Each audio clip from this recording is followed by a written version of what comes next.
ৰজা নহা বাটেৰে সৈন্য আহে।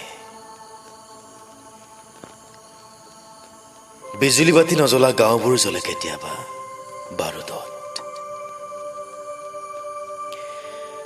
জীৰ্ণ বেৰৰ জলঙাৰে নুসুমাই বেলিৰ পোহৰ।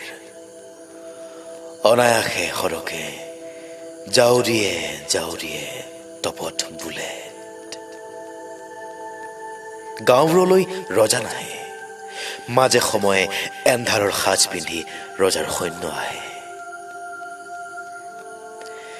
কেতিয়াবা গুলিয়াই সৰুৱাই বাৰীৰ বগী জামু, কেতিয়াবা গুলিয়াই থৈ যায় সতৰ্ক এটা দুটা কুকুৰ। গাঁৱৰ মানুহে খবৰ কাগজ নপঢ়ে, খবৰ কাগজ পঢ়াজনে কৈ ফুৰে যোৱা ৰাতিৰ সংঘৰ্ষত দুটা কুকুৰ মৰিল। নতুবা কুকুৰে বেৰি লৈ কামুৰি মাৰিলে এটা বাঘ।